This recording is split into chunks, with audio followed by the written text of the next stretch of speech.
Parliament में आज बहुत सारे डिस्कशंस हुए और अगर हम काफ़ी सारी खबरों को सच माने तो बैंकर्स के लिए बहुत अच्छी न्यूज़ है। साथ ही साथ इंश्योरेंस कंपनीज़ के जितने भी एम्प्लॉयज़ हैं उनके लिए भी ये एक अच्छी खबर है। आज पार्लियामेंट में निर्मला सीतारमण जी द्वारा इंश्योरेंस प्राइवेटाइजेशन को लेकर कुछ बात कही गई। साथ ही साथ जो न्यूज़ है वो बैंक प्राइवेटाइजेशन के 2023 तक डिफ़र होने की आई है और बैंक मर्जर्स की फर्दर पॉसिबिलिटीज़ पर भी आज खबर आई है। दोस्तों नमस्कार, स्वागत है आप सभी का मेरे यूट्यूब चैनल पर। आप देख रहे हैं द बैंकर माइंड्स। उम्मीद करता हूं कि आप सभी लोग अच्छे होंगे।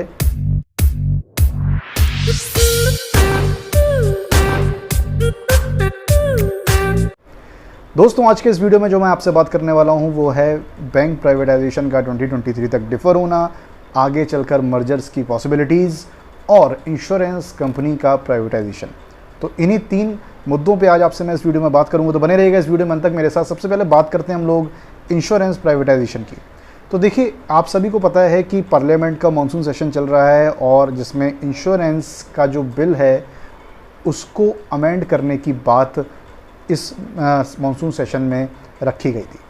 हालांकि फाइनेंस मिनिस्ट्री की तरफ से ये चीज़ क्लियर कर दी गई है कि इंश्योरेंस कंपनीज़ का जो भी बिल इस मॉनसून सेशन में आ रहा है इसका प्राइवेटाइजेशन से कोई भी लेना देना नहीं है।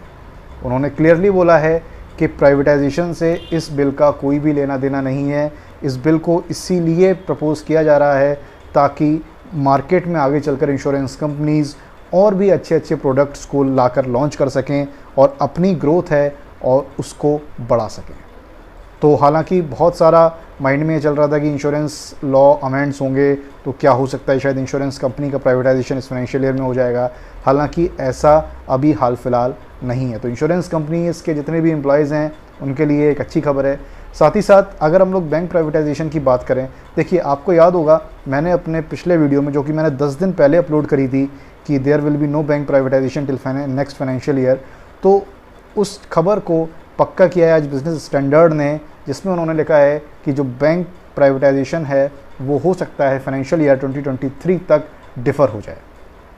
अब देखिए ऐसा उन्होंने क्यों कहा है, क्योंकि उन्होंने इस बात इसलिए बोली है कि 2022 तक हो सकता है गवर्नमेंट शायद पोटेंशियल बायर्स ढूंढे और उस प्रोसेस को कंप्लीट करते करते 2023 आ जाए। तो नेक्स्ट फाइनेंशियल ईयर 2023 तक गवर्नमेंट कंप्लीटली बैंक्स का प्राइवेटाइजेशन कर सके। अब देखिए बात आती है कि क्यों इतना डिफ़र हो रहा है। उसका रीज़न है कि जैसा कि आपको पता है कि बहुत सारे सर्कमस्टेंसेस हैं, जैसे कि मैंने अपने पिछले वीडियो आपसे डिस्कस किए थे एक चार्ट के थ्रू, कि बहुत सारे चैलेंजेस हैं गवर्नमेंट के सामने बैंक्स को प्राइवेटाइज करने के लिए, जिसमें सबसे बड़ा चैलेंज है पोटेंशियल बायर्स को ढूंढना। क्योंकि ये जो बैंक्स हैं जो भी प्राइवेटाइजेशन के लिए आएंगे ये बहुत बड़े बैंक्स हैं और गवर्नमेंट को साथ ही साथ इनमें अभी कैपिटल इन्फ्यूजन भी करना पड़ेगा अगर उनको मार्केट में अपने बैंक्स उतारने हैं बिडिंग के लिए। तो ऐसे में अब बात ये भी आती है कि वो ऑर्गेनाइजेशंस जो बहुत ही ज़्यादा स्ट्रॉन्ग और बहुत ही ज़्यादा बड़े हैं वही आकर इन बैंक्स को परचेज़ कर सकते हैं। साथ ही साथ पॉलिटिकल चैलेंजेस हैं गवर्नमेंट के सामने काफ़ी सारे, और जो बैंक यूनियंस की तरफ से दबाव बनाए गए हैं अलग अलग मोड्स में। हालांकि काफ़ी सारे लोग मेरी इस बात से कॉन्ट्राडिक्ट करेंगे कि बैंक यूनियंस ने दबाव बनाया है, लेकिन कहीं ना कहीं इस बात का फ़र्क ज़रूर पड़ता है। बैंक यूनियन चाहे वो AIBA हो, चाहे वो IBOC हो या फिर अलग यूनियंस हों, कई सारी यूनियंस ने समय समय पर मिनिस्ट्री ऑफ फाइनेंस को, प्रेसिडेंट ऑफ इंडिया को, गवर्नमेंट ऑफ इंडिया को ये लेटर्स लिखे थे जिसमें उन्होंने प्राइवेटाइजेशन के डिसएडवांटेजेस गिनाए थे। कई सारे मेंबर ऑफ पार्लियामेंट्स हैं, कई सारे मिनिस्टर्स हैं जिन्होंने इस बात को कहा था अपने लेटर के माध्यम से कि बैंक का प्राइवेटाइजेशन देश और इकनॉमी के लिए ख़तरनाक साबित हो सकता है। जिस देश में जहां पर अभी और भी बैंक्स की संख्या चाहिए हमें, और वहां पर अगर बैंक्स की संख्या इतनी ऑलरेडी मर्जर्स की वजह से कम हो चुकी है और अगर वहां पे प्राइवेटाइजेशन करके और सारे बैंक्स कम कर दिए जाएंगे तो उसकी इकनॉमी को फ़र्क पड़ेगा। और ऐसे में जब सभी बैंक्स ने इस बार बहुत ही अच्छी परफॉर्मेंस करी है, बहुत ही अच्छे प्रॉफिट्स दिए, हमने देखा कि अभी जो इस फाइनेंशियल ईयर का पहला क्वार्टर गुजरा है उसमें भी बहुत ही अच्छा प्रॉफिट हमें देखने को मिला है। तो इन्हीं सब चीज़ों को बात लेकर हो सकता है शायद गवर्नमेंट अपने प्राइवेटाइजेशन के मुद्दे को रीथिंक करे, और लगभग 10 लाख एम्प्लॉयज़ हैं बैंक्स के, तो उस बारे में भी गवर्नमेंट शायद कुछ सोचे।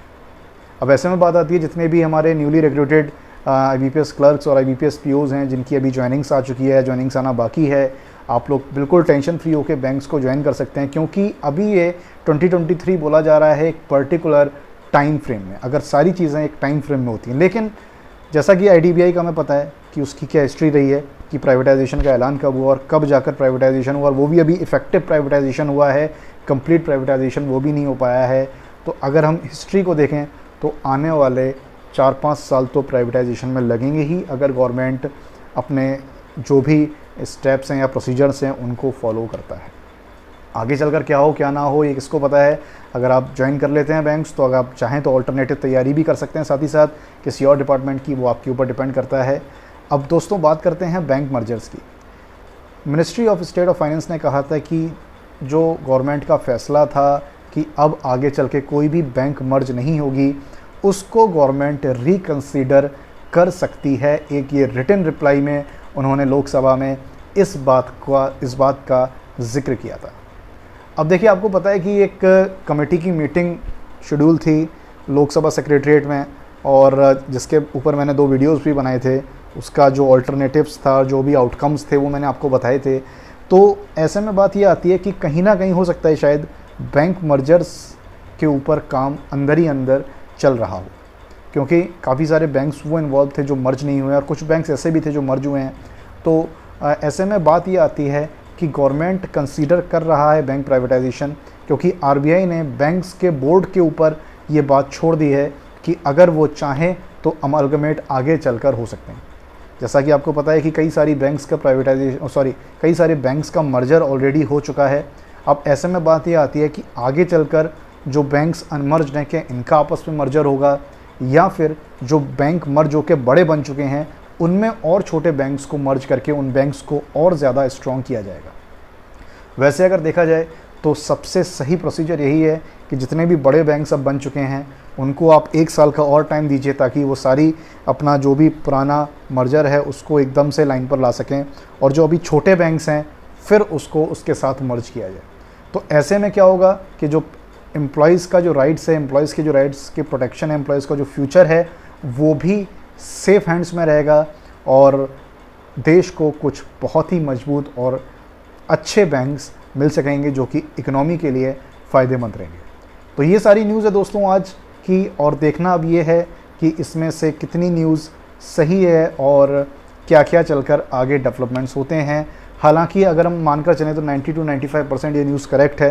गवर्नमेंट ने प्राइवेटाइजेशन के कई सारे प्रोसीजर्स को फॉलो कर लिया है, लेकिन अभी हो सकता है शायद वो आगे के प्रोसीजर्स को रोक दे।